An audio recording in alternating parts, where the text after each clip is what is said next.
2013 తర్వాత team India ICC title గెలవలేదు. ఇప్పుడు ఆ నిరీక్షణకు తెరదించాలంటే భారత జట్టు అద్భుతంగా ఆడాలి. బలహీనతల నుంచి బయటపడాలి. ఇప్పటికైతే గ్రూప్ దశలో 3 విజయాలు సాధించింది. గ్రూప్ ఏలో టాపర్ గా నిలిచింది. సూపర్ 8 దశలోనూ బోని కొట్టింది.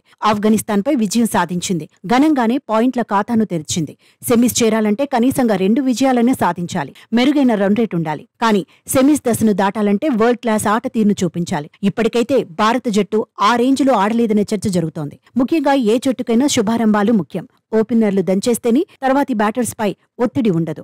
ఓపెనర్లు ఇన్నింగ్స్ కు పునాది వేస్తే ఆ తర్వాతి బ్యాటర్స్ మరో లెవెల్ కు తీసుకుపోతారు. ఇప్పటి వరకు ఆడిన 4 మ్యాచ్ల్లో భారత్ గెలిచిన తొలి వికెట్ కు సరైన భాగస్వామ్యమే నమోదు కాలేదు. ఇదే ఇప్పుడు టీం మేనేజ్మెంట్ ను టెన్షన్ పెట్టిస్తోంది. యశస్వి జైస్వాల్ ను కాదని ఓపెనర్ గా కోహ్లీని టీం మేనేజ్మెంట్ ప్రమోట్ చేసింది. సీనియర్ ప్లేయర్లతో ఇన్నింగ్స్ ను ఓపెన్ చేయిస్తోంది. గ్రూప్ దశలో కోహ్లీ రోహిత్ కాంబినేషన్ అసలు వర్కౌట్ కాలేదు.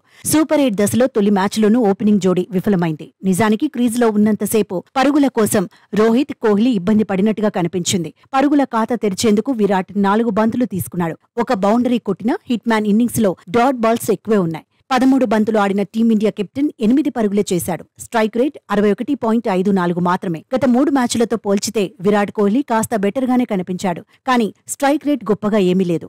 24 బంతులు ఎదుర్కొని 24 పరుగులే చేశాడు. రోహిత్ అవుట్ అయ్యాక పంత్ రూపంలో ఇన్నింగ్స్ కు ఊపొచ్చింది.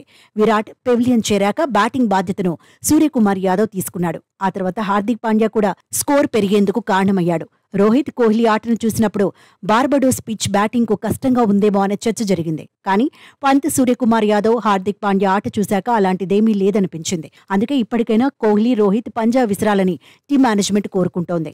టోర్నీలో ఇప్పటికిప్పుడు విరాట్ కంటే హిట్ మ్యాన్ బెటర్ పొజిషన్ లో ఉన్నట్టుగా కనిపిస్తోంది. కానీ వరల్డ్ కప్ లో భారత్ తిరుగులేని జట్టుగా నిలవాలంటే సీనియర్లిద్దరూ పరుగుల పోటెత్తించాల్సిందే అని ఎక్స్పర్ట్స్ తేల్చి చెబుతున్నారు. అయినా సవాళ్లను ఎదుర్కోవడం కోహ్లీ, రోహిత్ కు కొత్తేమీ కాదంటున్నారు. వరల్డ్ కప్ వంటి ఈవెంట్స్ లో స్టార్లిద్దరి అనుభవం జట్టుకు ఉపయోగపడాలంటున్నారు. అంతేకాని తర్వాతి బ్యాటర్స్ పై కోహ్లీ, రోహిత్ వల్ల ఒత్తిడి పెరగకూడదంటున్నారు.